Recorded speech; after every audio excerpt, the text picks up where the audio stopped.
لطالما كانت كرة القدم مرادفا للإثارة والتشويق بفضل التنافسية الشديدة التي جعلتها اللعبة الأكثر شعبية وسحرا في العالم.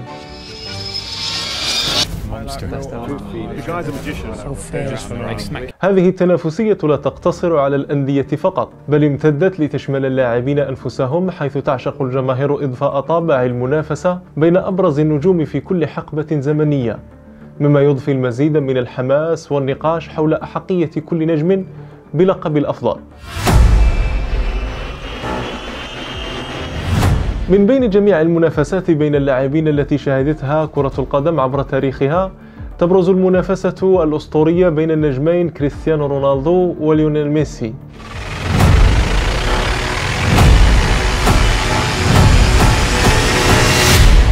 حيث لم يكن هذا الصراع مجرد تنافس عادي، بل تحول إلى ظاهرة رياضية عالمية استمرت لأكثر من عقد من الزمن، ظل فيها النجمين متربعين على عرش كرة القدم العالمية ومستمرين في تحطيم الأرقام القياسية.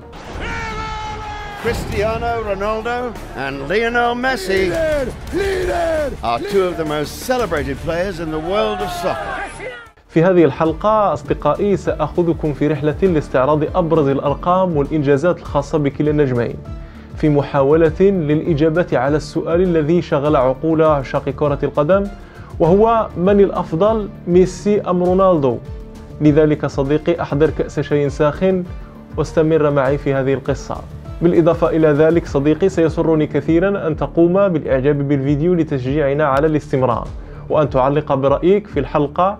من هو الأفضل بالنسبة لكم، رونالدو أم ميسي؟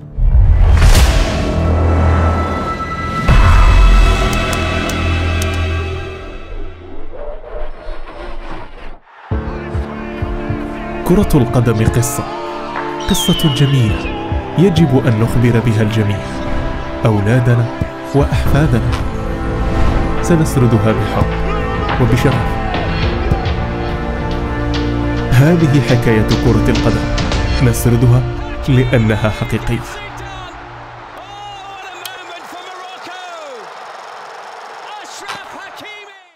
كما ذكرت أصدقائي، فإنه لم تكن فكرة التنافس الثنائي وليدة اللحظة في عالم كرة القدم، بل تمتد جذورها إلى بدايات اللعبة، حيث شهد التاريخ مواجهات أسطورية بين أعظم اللاعبين. من بين تلك المنافسات يظل الصراع بين دييغو مارادونا وبيلي علامة فارقة، حتى أنه لا يزال يصنف حتى اليوم من قبل الكثيرين على أنه أعرق وأقوى تنافسية شهدتها الملاعب. لكن مع تطور اللعبة ودخول حقبة جديدة، بدأت الأضواء تتجه نحو صراع من نوع مختلف، وهو صراع المنافسة بين ليونيل ميسي الأرجنتيني وكريستيانو رونالدو البرتغالي.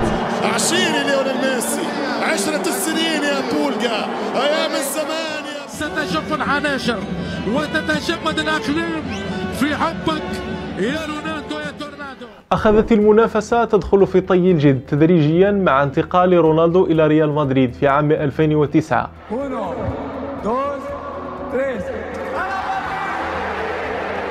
ليجتمع النجمان في دوري واحد وتشتعل المنافسة وتصبح ليست فقط بين نجمين في دوريين مختلفين، بل نجمين في نفس الدوري يتنافسون على كسر نفس الأرقام وتحقيق الألقاب لغريمين تقليديين. في تلك الفترة أصبح الدوري الإسباني محور اهتمام عشاق كرة القدم عالميا، حيث كان ينظر إليه كأقوى دوريات العالم بفضل ما قدمه النجمين من أداء أسطوري وأهداف مذهلة جعلت من مباريات الكلاسيكو مواعيد لا تفوت.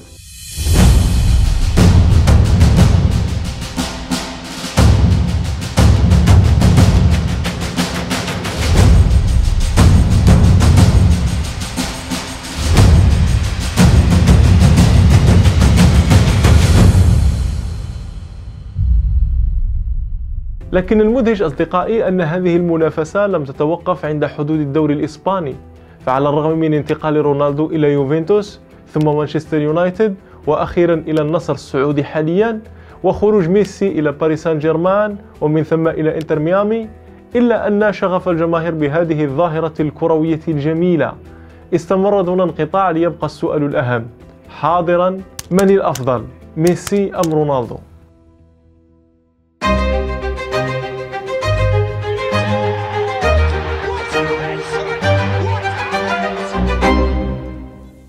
للإجابة على هذا السؤال دعونا نستعرض بعض الأرقام والإحصائيات التي ربما تساعدنا في الوصول إلى إجابة، ولو أنها ستكون إجابة نسبية.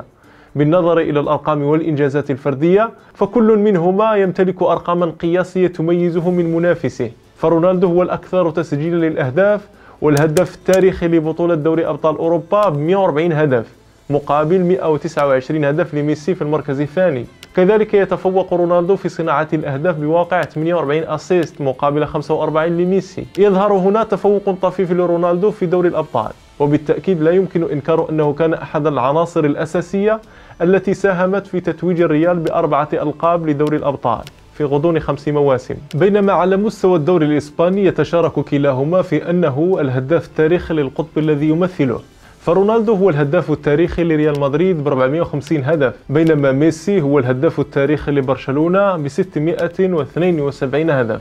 على صعيد الدوري يتفوق ميسي على رونالدو ليصبح الهداف التاريخي للدوري برصيد 474 هدف مقابل 311 لكريستيانو. على مستوى المنتخبات أصدقائي يتفوق رونالدو على ميسي في كونه الأكثر تسجيلا للأهداف في تاريخ المشاركات رفقة المنتخبات الوطنية، حيث سجل مع البرتغال 153 هدفا مع مختلف الفئات، في حين سجل ميسي مع منتخب بلاده 125 هدف.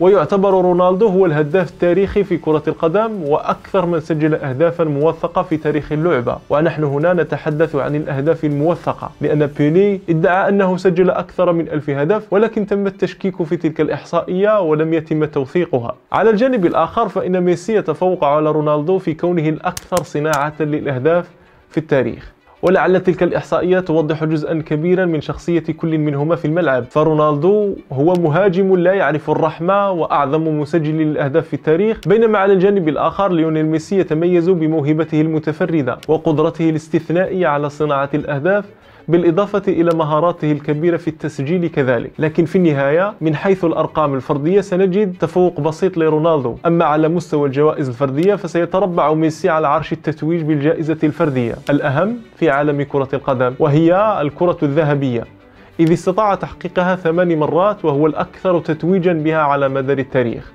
بينما فاز بها رونالدو 5 مرات.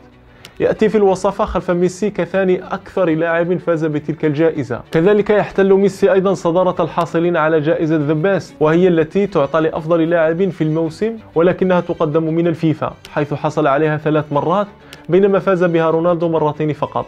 الأمر نفسه يتكرر مع جائزة الحذاء الذهبي، حيث فاز بها ميسي 6 مرات بينما فاز بها رونالدو 4 مرات. استطاع ميسي أن يحصل على لقب هداف الدوري الإسباني 8 مرات بينما حقق رونالدو هذا اللقب 3 مرات فقط، مع العلم أن ميسي خاض أكثر مباريات في الدوري الإسباني من رونالدو، بينما في دوري أبطال استطاع رونالدو أن يحقق لقب هداف البطولة 7 مرات بينما حقق ميسي نفس اللقب 6 مرات فقط. هنا أصدقائي نجد تفوقا لميسي على صعيد الجوائز الفردية.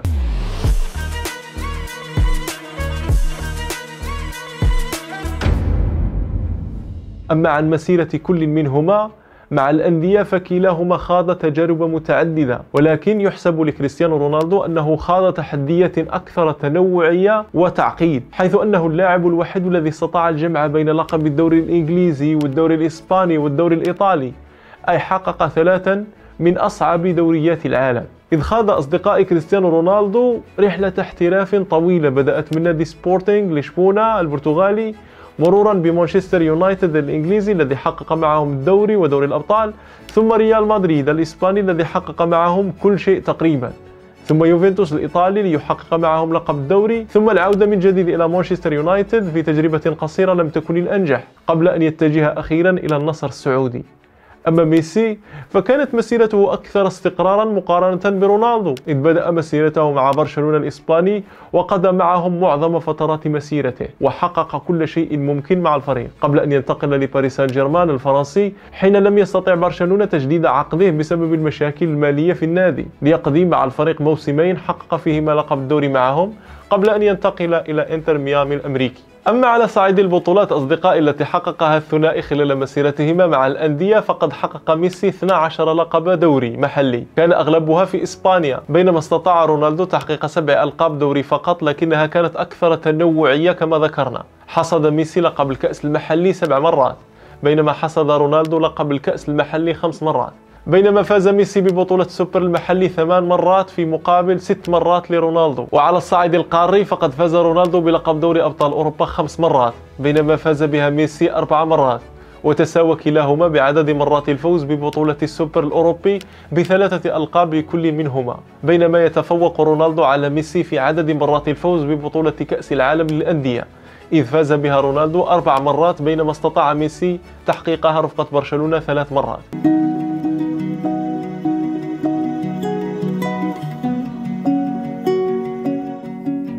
أما مع المنتخبات الوطنية فسجلهما دوليا ناصع البياض رفقة منتخبات بلادهم، فكلاهما قاد منتخب بلاده إلى إنجازات استثنائية، لكن ميسي يتفوق على رونالدو في تلك النقطة بسبب أفضلية تحقيقه لبطولة كأس العالم مع منتخب بلاده، والتي كانت عاملا حاسما في إبراز نجاح ميسي على المستوى الدولي، خصوصا وأنه حقق كذلك بطولة كوبا أمريكا مرتين، وهذا في حد ذاته إنجاز استثنائي. على الجانب الآخر رونالدو هو الآخر يملك نجاحات كبيرة مع منتخب بلاده، يكفي أن البرتغال لم تعرف طعم الألقاب والتتويج سوى تحت قيادة رونالدو حين قاد منتخبه للفوز ببطولة اليورو عام 2016، كما حقق أيضا لقب بطولة دوري الأمم الأوروبية. أصدقائي، إذا وصلتم إلى هنا أنا أود أن أشكركم، لا تنسوا الإعجاب بالفيديو. وبالتالي بعد كل تلك الإنجازات التي لا يستطيع أحد إنكارها أو إخفاءها، وجب الاعتراف أننا أمام حالة تنافس أسطورية لم يكن لها مثيل في تاريخ كرة القدم، حقبة زمنية وتنافسية أثرت في تاريخ الساحرة المستديرة بأرقام قياسية صعبة المنال وصعبة الكسر، وبالتالي فإن كل منا يستطيع أن يختار من الأفضل طبقا لتفضيلاته الشخصية وميوله الكروي، فالجميع لديه الحرية في اختيار بطل روايته، ولكن يظل العامل الأهم والذي يخضع للأهواء أننا أمام أسطورتين فريدتين يستحقان الاحترام والتقدير لمسيرتهما الكروية الكبيرة.